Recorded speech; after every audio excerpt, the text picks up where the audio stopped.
Yo, what's good, YouTube? Thank God I noticed because I was about to merge that hour-and-a-half long video that I just did yapping about episode 5 of The Boys. Y'all should go check that out. You know what I'm saying? ChillinINParis YouTube channel. You feel me? Subscribe, like, do what you gotta do. And I was about to make both of these like together. I was about to record these both together because you know what I'm saying we always gotta check out that new Rockstar. That video was about to be 2 hours long. No. Okay.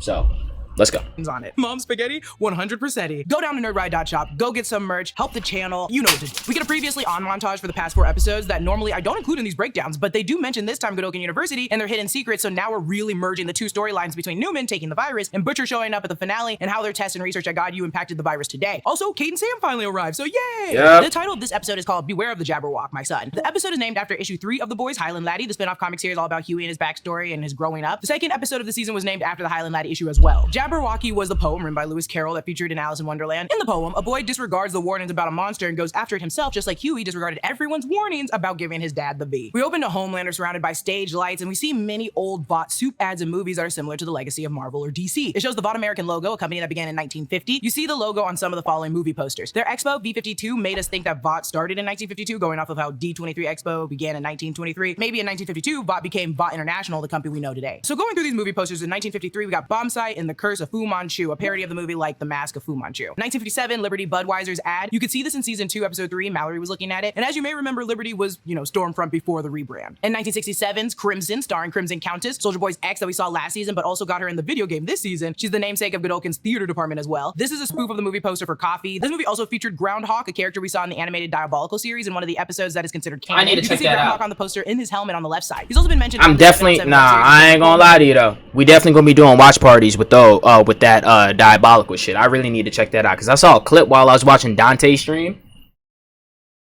I don't know why I didn't get past the first episode. I'm highly curious. We gonna check that out together. Boys marketing team has put on YouTube. You know what I'm saying? If you want to join our watch parties and stuff like that, I'll be over here on the Green app. You feel me? You know what I'm saying? The Green website. So yeah, ChillinINParis, same app. Just saying. Reactions be on Twitch and stuff like that. You know what I'm saying? So they can go on YouTube. You feel me? And then watch parties. When we react to like TV shows and movies and stuff like that. I'll be pulling clips from there too. But yeah, we do that on the Green app. 1970 says Big Chief Apache says don't. And tune in. And like I understand people don't really mess with the Green app stuff like that because different software, different settings. I mean different design setup and stuff like that. You know what I mean. But when it comes to specifically watch parties, like that's really all I have that for, to be honest, because I can do watch parties properly on that website. You feel me? When it comes to Twitch, I can't really do that. So it's like, niggas be saying the same thing to Dante, because Dante be like, yo, bro, I will watch this on stream right now. And niggas be in his chat spamming, yo, just make a kick account and you'll be fine. You feel me? So if anything happens, like, you wouldn't really care because it's your kick account. You feel me? So it's like, why not just do that whenever you want to react to a movie with chat or watch something with chat, that chat put you onto or some shit like that. You can do a watch party together. Why not? Litter Kimosabi. This is said by a white dude with a Native American headdress on, crying, clearly a parody of this real 1970 ad. And the fun fact is, the dude that was playing the Native American back then, he was dubbed the Crying Indian, was actually a Sicilian actor who was made his acting career playing Native American characters. His real name was, which I hope I don't pronounce wrong, Spara Escar de Corta, but he changed it to Iron Eyes Cody. Big Chief Apache is an original character for the show. That's crazy. So he was actually Sicilian. He wasn't even Indian at all. Well, Native American or indigenous people of America. I'm gonna stick with Native American. That other one was a mouthful. Oh my goodness. That is crazy though. A whole white, I can't say white man. He was Sicilian. Was mentioned by the legend back in season 3. 1979, This Means Noir, starring Black Noir, codename Black Noir. You don't find him, he finds you. Like 1979's Charles Bronson, starring Death Wish. The man playing Black Noir, Nathan Mitchell, shared this actually on his Instagram a while back, and I like Black Noir, but they keep using stock images of him just using the same pose for everything. 1984, Whiskey Sunrise, starring Crimson Countess. This poster appeared in Gen V and Kate's room. 1988, Red Thunder 2, Payback. Let's see if I can hold this up long enough so it could pop up in one of my automated thumbnails. You know what I'm saying? This is like the noir pose. Maybe if I leave this up for like more than 30 seconds, it might pop up.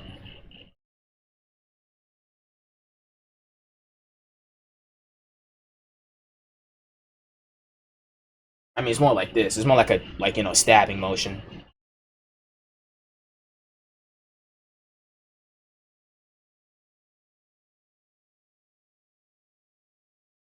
Alright, that should be long enough.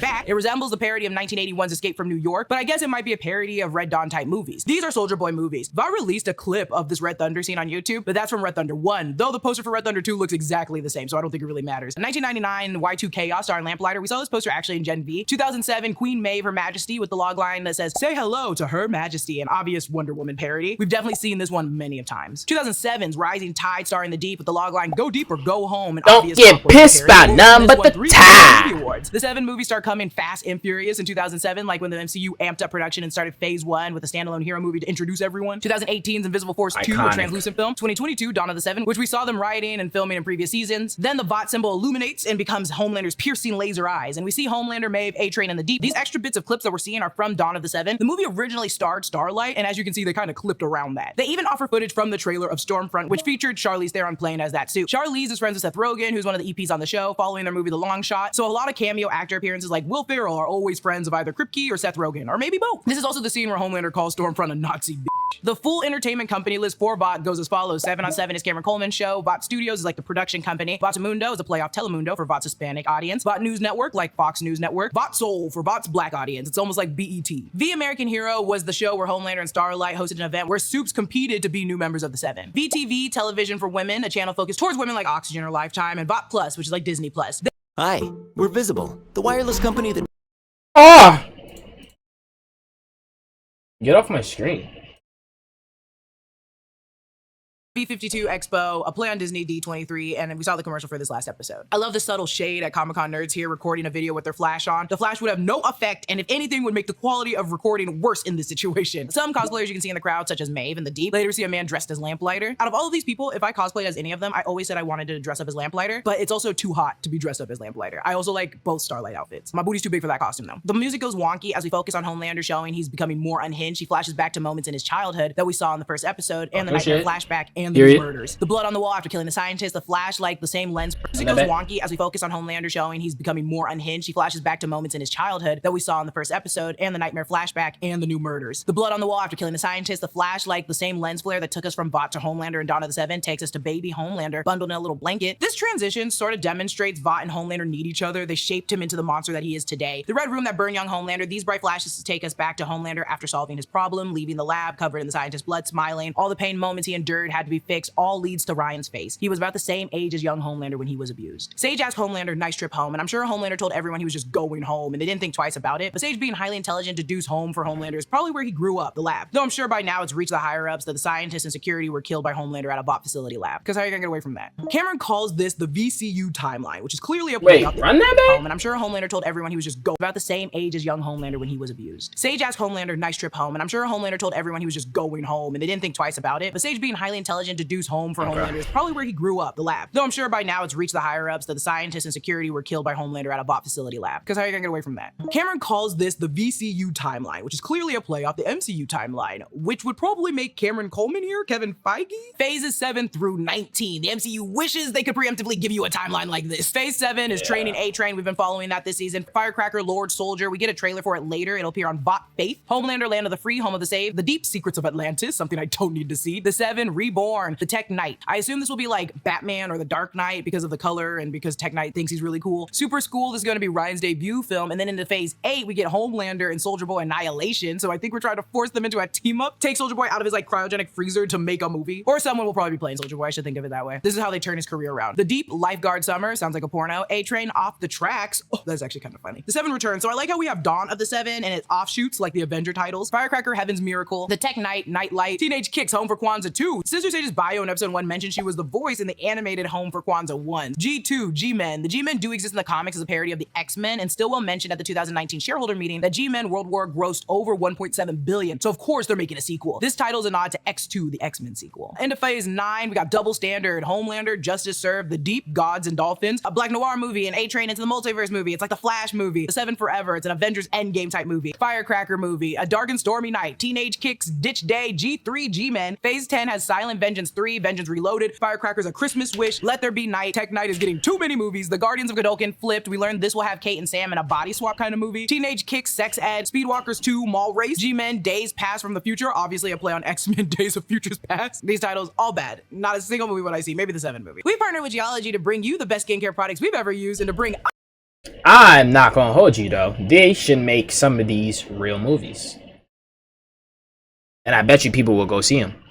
Peg is awake and he speaks and talks to Huey's mom, so I guess she might be real, but I don't want her to be though, so I'm gonna maybe believe he's a little crazy. I want to hold on to my theory. Huey Sr. says the last thing he remembers is shopping for pizza rolls, and in season 3 episode 8, Huey tells Starlight a sad story about his mom leaving his dad, and Huey Sr. would buy only pizza rolls in bulk. He was trying to keep Huey happy, so the memory stays within the pizza rolls. Huey's dad says the fact he's alive is a true blue miracle, and womp womp, he's talking about Compound V. Vought News Network is now covering Truth Bomb with Firecracker, and man, do I want to punch her in the face too. We saw pieces of the Starlight's HQ in the trailer post-announcement where Ezekiel's name is written on the wall. We now know home teamers have broken in and tagged everything. We're at Monique's place now, and Mother's Milk and Monique are scolding Janine for getting in a fight with a boy at school. The poster on the wall, Move On Over or We'll Move On Over You, is a song called Move On Over by Len Chandler. It's a Black Panther protest song set to the battle hymn of the Republic. He wrote it to commemorate the 106th anniversary of Harper's Ferry, in which John Brown took up arms. Did y'all know Kanye West's father was a Black Panther? Basically, if you're not going to help our movement, get the out of the way. Also on the wall are images of the one and only time Martin Luther King Jr. and Malcolm X met, as well as a photo of Fred Hampton, the activist, deputy chairman of the Black Panther Party, and founder of the Rainbow Coalition. All 3 of these men would be assassinated in the pursuit of their causes. You can also see Biggie and Tupac. Mother's Milk is still wearing the big pun shirt. The folder says Godolkin U. These are clearly photos of the infected students in Gen V being monitored. In their conversations, Keesler starts tearing into everyone for absolutely no reason. Keesler and Butcher are too similar, like the American and British version of one another. Back at the boys' HQ, you can see a billboard for Vaught on Ice. I guess they haven't removed the promo material after everyone Final Destination themselves. There's also a Singer and Newman sign. Frenchie keeps his drugs in a French flag box and has an old rosary, and he mentions later in a conversation with Starlight that they both had a past in religion. So I think this rosary belonged to him from back in the day when he had some faith and a better conscience. Mother's Milk has now switched into a Fat Joe sweatshirt, another rapper that we all know. Butcher, when speaking on the virus, says Diabolicals, which probably means nothing, but the animated series was called The Boys Diabolicals. Butcher tells the gang about Gen V's horrible practices, and as a reminder, it's not airborne but contagious for Soups. We saw Butcher at the end of Gen V wandering the forest, but the virus, as we know, had already been taken by Newman, and then she blew up that man's head. This is where Cameron Coleman mentions that clips from our new studio. I thought that was Samir this whole time. Production companies that make films intended for mainstream release, like On a Wing and A Prayer in 2023. It's wild that Vought just didn't have this division yet already. It feels like they would have started with this. They have an in memoriam for Ezekiel set to Sarah McLachlan. This is where Cameron Coleman mentions that clips from our new studio division Vought Faith, similar to the Christian film production companies that make films intended for mainstream release, like On a Wing and A Prayer in 2023. It's wild that Vought just didn't have this division yet already. It feels like they would have started with this. They have an in memoriam for Ezekiel set to Sarah McLachlan's I Will Remember You, not to be confused with In the Arms of the Angels, which is for the animal commercials. We also see a little Ezekiel cosplayer with a little halo because he's dead. We get this little weird exchange with the Deep and Coleman. We'll later learn that the Deep is mad about Cameron reporting that he got fired as the head of crime analytics. We see Mother's Milk scratching, which may contribute to his OCD and stress. Similar to how Ashley pulls her hair, we see later their hives from all the stress the team is giving. And lo and freaking behold, Stan Edgar is back. So now our king is back, which is insane. And it's this easy to get him out. He's just okay. I was right. His name is Edgar. Pennsylvania Department of Corrections. We see it on a prison bus later. Talking with Daphne, Huey Campbell Sr. mentions wanting to take a Da Vinci Code tour in Paris, which is a real. I don't know why for the whole episode I was blanking on his name and I was pissing myself off.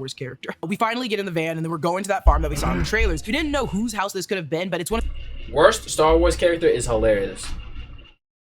Because Dante loves to mimic that nigga voice, bro. Stan Edgar's home's a farm home. He has many homes. Vought tweeted about documents found in his other vacation home. It's revealed Newman's been using the basement as a lab for the virus. We see the animal testing cages, regular V broken on glass vials on the ground, and whatever that juice is, it's getting down into the drain, presumably into some water supply. We see a Mr. Fuzzy Buzzy has been given Temp V. This rabbit will be important later. In his cage is a QR code, and I tried to scan it, but nothing popped up, so don't worry about it. Butcher then lets it go free, and Kimiko sees his little sweet side. Little did she know, it wasn't a sweet side. Newman reveals herself, and Annie's powers are not really working, and it's a classic superhero trope. Some mental block is causing her powers to fail. Back at the V52 Expo, they unveiled training A-Train using Ain't No Mountain High Enough here, which is amazing. The version they're using is the Ain't No Mountain High Enough by Joseph Williams Morgan, featuring Shadow Royale. I like that A-Train stuttered when saying this. Trust me, now, I'm just as excited as you all for this film that is so close to my heart. Just the irony here, because it's a racist movie and he has a racist heart, so like... I feel it in my heart. I didn't peep that. To me from a racist suit. Coleman mentions that I gotta take a couple of shots at the home team now and again if I want to appear fair and balanced. A knock on Fox News claiming to be fair and balanced. The Deep then mentions Noah Baumbach pulled me from his latest slice of life drama. Noah is Greta Gerwig's husband and writer of the Barbie movie, White Noise, Marriage Story, Squid and the Whale, a bunch of things. The Deep is also always name dropping this season, which isn't surprising. A-Train also appears in the thriller Double Standard. Then A-Train jokes about multiple reshoots making a TV show, the most expensive one ever, so it must be good. Take that, MCU. Shove it. No, don't shove it. I love you, MCU. No, I don't. I don't know. It's a complicated relationship. The Deep mentions for the first time in history, the Seven has 2 black members and 1 unspecified, which I assume he's referring to Black Noir since no one has seen his face. Vought's new diversity initiative is called Black at It. which is unsurprisingly pretty racist, and I cackled at it because it sounded like they were about to say Black Adam, but instead they say Black at it. Come on, this close to June. That is ridiculous. And if you thought it couldn't get any worse, for white audiences, The Deep has. Who's the team working on this? Oh shit, I dropped my. But I guess for only black initiatives, we got to give them ads with peach cognac. What team is working on this? I don't understand this. And also the Black Homelander. Neither did I. I'm impressed right now. And boy, I didn't understand that neither. That's crazy. Why did it have to be a peach cognac? Like I didn't get the black relation to that. About what he wants after his little traumatic trip home, reminding him he's never had control over in his life. Adam is wearing a t-shirt that's an homage to Jaws, the three barrels going towards the boat, and he must really just love Spielberg. Adam says, "Is this because I jerked it in front of Mika Kelly? Because again, that was just crossed wires." A hilarious pull, but she also played the hero Dove on Titans. Back with the boys, Newman and Stan Edgar. Stan mentions Prince Andrew gave him issues, which of course he did. In the barn house, this should look familiar from the trailer. Tons of cute little farm animals now turned murderers with Compound V. I like the chicken that flies at Kimiko, and her reaction time is just I was hype as fuck for this scene. Holding it around for her face. Does anyone else I was hype as fuck for this scene. I don't know why, but I was looking forward to this scene. I was looking forward to this scene the most, but for some reason, I was the most terrified when it came to the scene. Because when those super sheep popped up, oh my goodness. Oh my goodness. I don't know why. It just freaked me out, bro. A piece of me is like, okay, you guys, we have murderous chickens here. No more yelling at each other. Let's get our heads in the game. Then truly a wild situation happens. Cameron Coleman dumps Ashley because his kink extends outside the bedroom as well, and he sees now how she's no longer like the dom she is. Sage is. He's not going after Sister Sage though. He's just noticing that, you know, Ashley isn't as strong as he thought. Which is kind of insane to me because in that kink, you're gonna be like submissive in your outside world. That's why you're a dom in your private world. Just like how Cameron Coleman is a dom on the news, but a sub behind the scene. I don't know. Maybe they're just backwards. We get this great exchange between Sage and Firecracker, and what I like most about it is Sage is the smartest person alive, but doesn't know how to navigate normal human emotions and squabbles without taking control of the situation completely logically. So in this case, fighting her colleague, who has now the upper hand stroking Homelander's ego, just can't be solved logically. She's in a conundrum now. Being able to have something to always protect my... Oh, Tua. I spit on ads.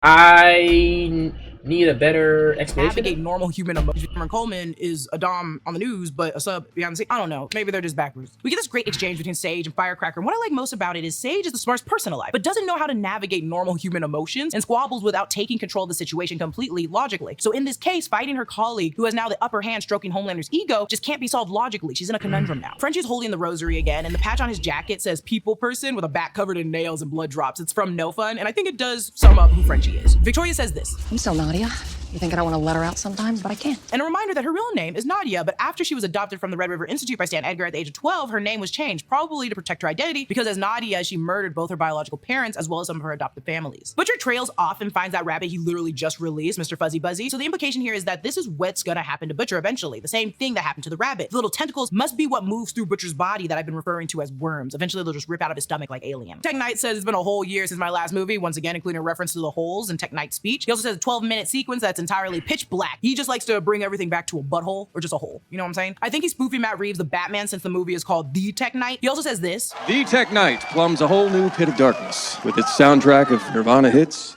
Back with Huey and his dad, who's now missing, which, great, Mom, thanks for watching him. They walk down the hospital hallway, past the 7 Get Better posters. They also pass this man reading a magazine with A-Train on the cover. They find Huey Sr. post-ripping a man's heart out like this is Indiana Jones, and Huey's dad has the powers of phasing through things. Teddy Stillwell had like similar-looking powers, though it's more of a phasing, not teleporting like he can do. We welcome Kate and Sam, who are going to be in a new project together, and in the background of Homelander and Ryan, you can hear some of the Flip movie dialogue from Kate and Sam. You've been going in the group shower room and touching my body while you were watching my sorority sisters? What was I supposed to do, not shower? They're highly regarded to fans, so it's safe to assume season 2 of Gen V will focus on them and everyone's green light and good praises and Marie, Jordan, and Emma as the world's enemies. So now Ryan, like Homelander, is in his own belief and values, thinks he's doing good, playing the White Knight, but he's doing it through fear, which is something for a boy at his age to maybe start doing. I just think this version of Ryan will not be leaving. He'll be scaring people into doing things the right way. When French and Starlight are talking, I know very little about Catholicism, but here's what the Sacrament of Penance. And what's wrong with that?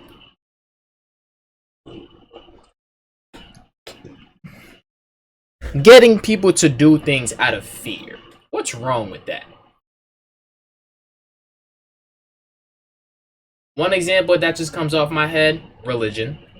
And I'm gonna leave it there. Penance is according to the U.S. Conference of Catholic Bishops. The sacrament of penance is a God's gift to us so that any sin committed after baptism can be forgiven. In confession, we have the opportunity to repent, recover the grace of friendship with God. It is a holy moment in which we place ourselves in his presence and honestly acknowledge our sins, especially mortal sins. So basically, a confession. And more themes for this season. Can you truly be forgiven of your past sins, no matter how heinous? Then we see a bull. Clearly, this would have been a battle until murderous sheep rip him apart and eat him. Now, the effects of Temp V and other drugs on these farm animals have left them hungry and murderous, and I don't think that people have been eating each other after taking Compound V, but the side effects are clearly heinous and different for everybody else. Also, the Secret Service is just getting really f***ed up this entire season. No one's keeping track of them like the Stormtroopers. Funny enough, Frenchie says this. I can't believe this is happening to me again. They even mentioned giving V to a hamster, and as a reminder, Jamie the hamster in season 3, episode 4 was given powers from Compound V, so it's not unusual for animals to gain powers from it, and it's not that creeped me out too. With them. Victoria finds Samir. He's also later revealed to be Zoe's dad and was once the top man at Vought R&D until, I assume, he fell in love with Victoria and got her pregnant at 20, which, yeah, she's an adult, but doesn't feel less shady or problematic Samir. He probably knew her before she was of age, and 20's still very young, and he was already the lead of Vought's cell biology research, so I'm assuming he was well out of college by then. So, going back, the hamster they gave V got loose, trashed the lab, and Samir says V already got into the groundwater, thus transmitting to all the animals on the farm. The virus still isn't very transmissible though, only through like bodily fluid, and we know that is something they were trying to perfect in Gen V. Samir says the virus infection rate has been different every time, which is just important to note that it's still up in the air. Right then, they're confronted by the blood-hungry sheep, but it dies, thank God, with their plan. Then the rest of the sheep die falling from the sky, and it worked! Though now Samir's gone, and I assume he's dead. The sad part is how painful this all is for Newman, and yes, it's love, but it's also the only man in her life not using her. It's just like him being there for her, and now she has no one. And not in any surprising fashion, the man taking San Edgar back to prison also gets his head exploded, and then we see the sullen-faced Newman, heartbroken, needing her father. Back at Vought after the V-52 Expo, everyone's listening and inhaling Homelander, even Kate and Sam. And I know Kate took away his ability to feel, but Kate, you're not stupid. Don't follow him. Homelander's bad. You were good at one point. So now Homelander is forming a little army of minion soups, and the hidden leak in Vought turns out to be Cameron Coleman, which we actually know is not true. But Ashley planted proof on his phone that were calls between him and Marvin Milk, aka Mother's Milk. We saw bits of this in the trailer, but this is when the Seven begins beating Cameron to death, I assume. Everyone but A-Train, Homelander, and Sage, just like the first episode of Vought Planet. Everyone feels like crap, and then Frenchie goes and turns himself in for all his murders, a form of like repenting. Back with Huey and his father, Huey slowly injects a concoction he learned from Frenchie that will kill his dad peacefully. Huey Sr. says, I don't want to be Jar Jar, and I don't know if this is anything or even worth pointing out, but I'm gonna do it. Simon Pegg and Edgar Wright famously dragged the Phantom Menace hard in season 2 of their show Space. The Phantom Menace was 18 months ago, Tim. I know, Bilbo. Okay, it still hurts. No, that kid wanted a Jar Jar doll. Kids like Jar Jar. What about the Ewoks? They were rubbish. Yeah, but Jar Jar Binks makes the Ewoks look like f***ing Shaft. I think they have since commented on regretting being so hard on the movie in hindsight. Regardless, we watch Simon Pegg as Huey Sr. in real time, like dementia, reminisce about the past with a small loving family. Behind the beaming light of the hospital lights on his little head, and we watch him fade away with the camera, and we all lost a good dad today. It's revealed Butcher kidnaps Samir in the hustle and bustle of running out of the barn, cutting off his leg as evidence, and I wonder if it's the leg from the trailer they used to test the virus on. And then we end the episode with old MacDonald had a farm, and what a great move. That's it for my breakdown of episode 5 from The Boys. Check in next week for episode 6, and then we'll only have 2 episodes left after that. It's going so quickly. Check out the break room where we'll be. It kind of is. I mean, they did debut, but like they did have a debut of 3 episodes, so it's like and it is 8 episodes a season, right? Yeah. But hey, amazing episode like usual. They get better and better. Subscribe to the YouTube, like the video, do what you gotta do. Pop over on Twitch, you feel me? That's where we be chilling, doing most of our reactions, gaming and shit. You know what I'm saying? The consistency is, you know, it's back, it's here, and the only way to prove that is to keep it up.